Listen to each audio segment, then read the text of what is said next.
EVM is the main issue in this country. संविधान बचाने के लिए, डेमोक्रेसी बचाने के लिए बाबा साहब डॉक्टर भीमराव अंबेडकर ने जो भारत देश की जनता को सबसे बड़ा अधिकार दिया था, इस देश का मालिक बनाया था वोट देकर, उसकी चोरी और डकैती रोकने। हरियाणा का जो ऑर्डर आया हमारा, जिसमें वीडियोग्राफी देने के लिए कोर्ट ने ऑर्डर किया मुझे सारी हरियाणा की सीटों के लिए, इससे मोदी जी, अमित शाह जी और मोहन भागवत जी और आरएसएस बीजेपी बहुत बौखला गए। पेपर बैलेट से चुनाव कराने का कोई कानूनी प्रावधान नहीं है। ये बहुत बड़ा झूठ, इससे बड़ा झूठ कुछ नहीं हो सकता। सच्चाई इससे बिल्कुल उल्टी है। आज भी देश का कानून ये है, सेक्शन 59 और सेक्शन 61 कैपिटल ए के चुनाव हर जगह लोकसभा में और असेंबली में पेपर बैलेट से ही होने। रूल है ये। मेरी किसी भी बात को गलत ठहराने के लिए ओपन पब्लिक डिबेट कर ले।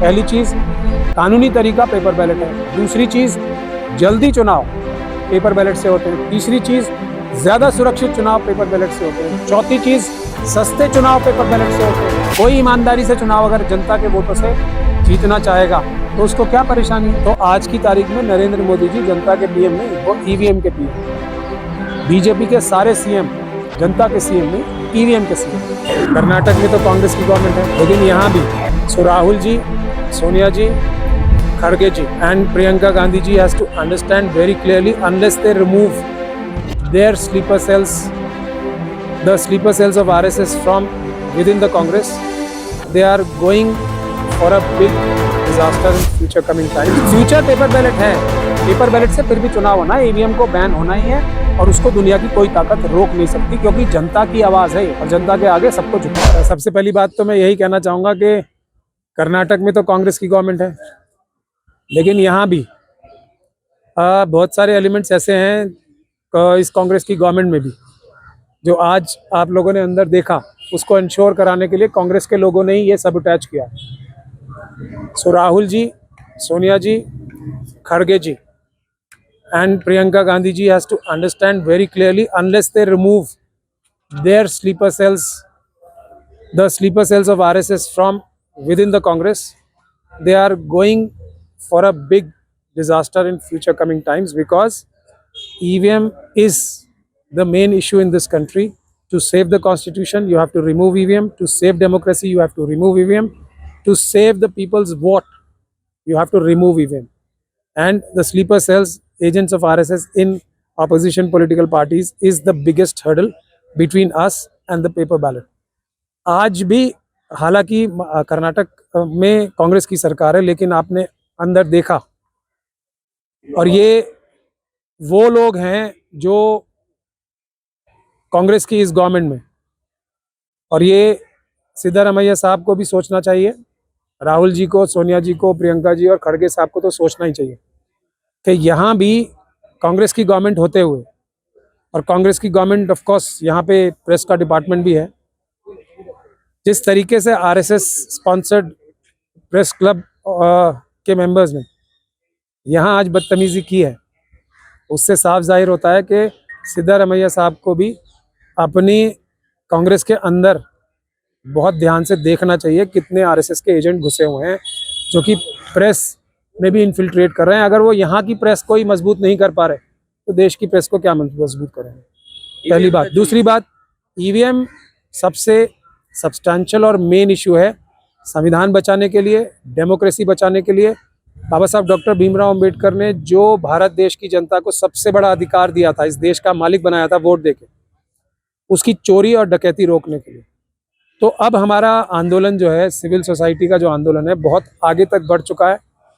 अदालतें भी अब हमारी बात सुन रही हैं और हमें फेवरेबल ऑर्डर्स दे रही हैं। इससे मोदी जी, अमित शाह जी और मोहन भागवत जी और आरएसएस बीजेपी बहुत बौखला गए। हरियाणा का जो ऑर्डर आया हमारा, जिसमें वीडियोग्राफी देने के लिए कोर्ट ने ऑर्डर किया मुझे सारी हरियाणा की सीटों के लिए, तो मोदी सरकार ने उसमें कानूनी बदल दिया। इससे हमारी बात 100% सही साबित हो गई और वो गलत साबित हुई। आज मैंने बेंगलोर हम इसीलिए आए हैं कि बेंगलोर में भी हम आंदोलन की शुरुआत कर सकें, क्योंकि हम लोगों ने मास मूवमेंट शुरू कर दिया और अदालतों में भी मजबूती से कानूनी कार्रवाई शुरू कर दी। अदालतों में तो अब हम जीतना शुरू हो गए, लेकिन ये लड़ाई मास मूवमेंट से, यानी कि पब्लिक कैंपेन से ही जीती जाएगी। इसलिए हम लोगों ने अलग अलग राज्यों में प्रेस कॉन्फ्रेंस की है, ख़ास तौर पे चंडीगढ़ में की हमने, और सिटीज़ में भी काफ़ी सारे की है। चंडीगढ़ में जालंधर में, दिल्ली में, मुंबई में, पूना में, नागपुर में, ये हैदराबाद में, और अब आज हम बेंगलुरु आए हैं ताकि यहाँ की आवाम को भी, यहाँ के लोगों को भी आह्वान कर सकें कि आप लोग सड़कों पे आइए, ईवीएम हटाइए और देश बचाइए, पेपर बैलेट वापस लाइए और देश बचाइए, डेमोक्रेसी बचाइए। इसीलिए हम आज आए हैं। तो हमने अपना प्रोग्राम भी अनाउंस किया है और हम पॉलिटिकल पार्टी के साथ भी कोशिश करते रहेंगे कि वो अपने आरएसएस और बीजेपी के जासूसों की बात ना सुन के अपनी पार्टी के अंदर जनता की आवाज़ सुने। अभी दिल्ली में भी चुनाव हो रहे हैं, आप लोग देख लेंगे वहाँ भी क्या नतीजा आता है। जिस तरीके से हरियाणा में हुआ है, जिस तरह से महाराष्ट्र में हुआ है, मेरा ये अंदेशा है कि अमित शाह जी थोड़ा शायद ईवीएम का कम प्रयोग करें, क्योंकि ईवीएम का मुद्दा अभी काफ़ी गर्म है। लेकिन फिर भी इतना तो वो करेंगे ही कि दिल्ली में वो आरएसएस और बीजेपी को फ़ायदा पहुंचा सके। लेकिन अगर जनता ने वहाँ भी बहुत ज़्यादा तादाद में बीजेपी के खिलाफ वोट दिया तो वो अब भी वो चुनाव हारेंगे। अगर न्यूट्रल चुनाव दिल्ली में होते तो बीजेपी की 5 सीटें आएंगी।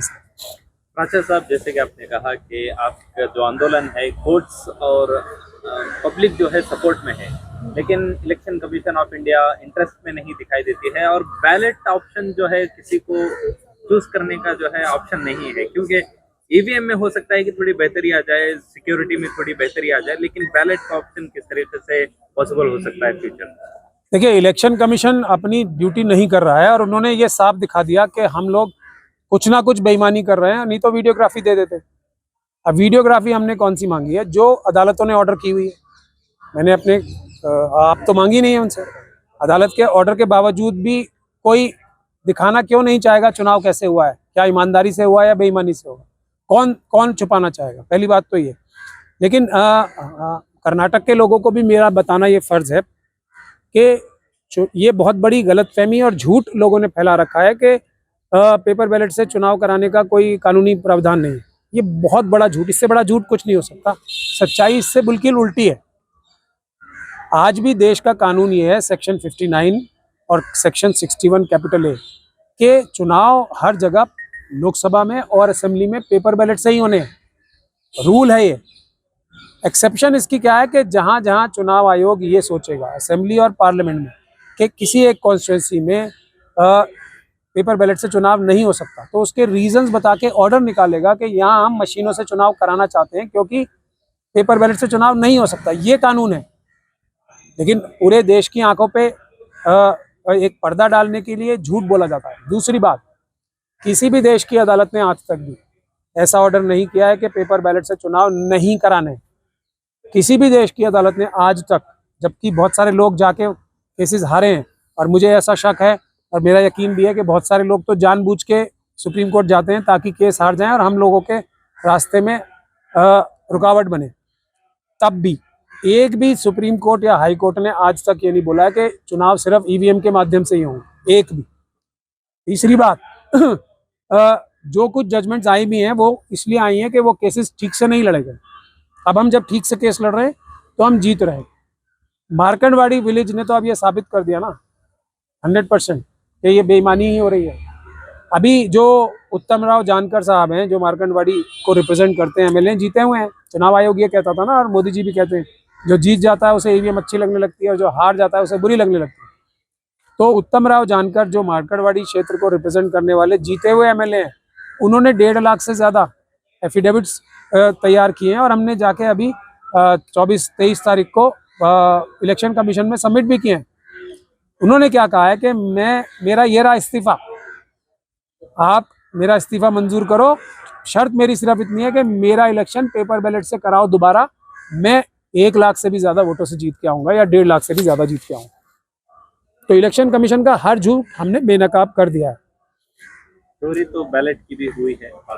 बिल्कुल हुई है। हाँ, आपने ये भी सवाल पूछा था कि सुरक्षित ज़्यादा क्या है, तो मैं इसीलिए चुनाव आयोग को और उनके सारे जो उनके एक्सपर्ट्स हैं उनसे बार बार गुजारिश कर चुका हूँ कि मेरी किसी भी बात को गलत ठहराने के लिए ओपन पब्लिक डिबेट कर लें। पहली चीज़, कानूनी तरीका पेपर बैलेट है। दूसरी चीज़, जल्दी चुनाव पेपर बैलेट से होते हैं। तीसरी चीज़, ज़्यादा सुरक्षित चुनाव पेपर बैलेट से होते हैं। चौथी चीज़, सस्ते चुनाव पेपर बैलेट से होते हैं। ईवीएम और अगर पेपर बैलेट का मुकाबला किया जाए तो पेपर बैलेट 10 गुना सस्ता है, 10 गुना सुरक्षित है और 100% ट्रांसपेरेंसी अगर किसी में ज़्यादा से ज़्यादा हो सकती है, 100% तो नहीं हो सकती, लेकिन सबसे ज़्यादा ट्रांसपेरेंट भी पेपर बैलेट से है। और ये बात सिर्फ हमारे देश में ही साबित नहीं हुई है, दुनिया की हर बड़ी डेमोक्रेसी में जिसने ईवीएम का इस्तेमाल किया उसने ये सारे पॉइंट्स मान के ईवीएम को हटाया और पेपर बैलेट लाया। कोई ईमानदारी से चुनाव अगर जनता के वोटों से जीतना चाहेगा तो उसको क्या परेशानी है, वो कहेंगे लो करा लो पेपर बैलेट से। लेकिन जो जान देने को तैयार हैं, ईवीएम छोड़ने को तैयार नहीं है, वो 100% हमारा ये इल्ज़ाम है कि वो बेईमानी से इलेक्शन जीत रहे हैं। तो आज की तारीख में नरेंद्र मोदी जी जनता के पीएम नहीं, वो ईवीएम के पीएम। बीजेपी के सारे सीएम जनता के सीएम नहीं, ईवीएम के सीएम। आपने जैसे कहा कि आंदोलन है, आंदोलन पब्लिक पे खत्म हो जाता है, लेकिन इससे बढ़कर आपका आंदोलन कोर्ट तक पहुंचा, वहां पर भी कामयाबी हुई है, लेकिन फ्यूचर क्या है? फ्यूचर पेपर बैलेट है।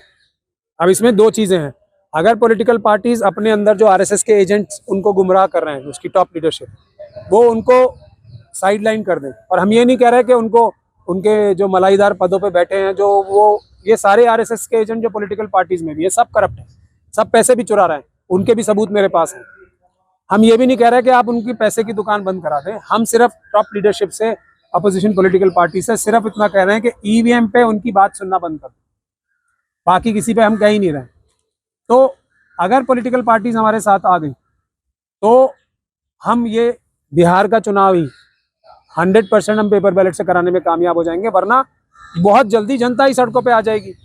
पेपर बैलेट से फिर भी चुनाव होना है, ईवीएम को बैन होना ही है और उसको दुनिया की कोई ताकत रोक नहीं सकती, क्योंकि जनता की आवाज़ है ये और जनता के आगे सबको झुकना पड़ेगा।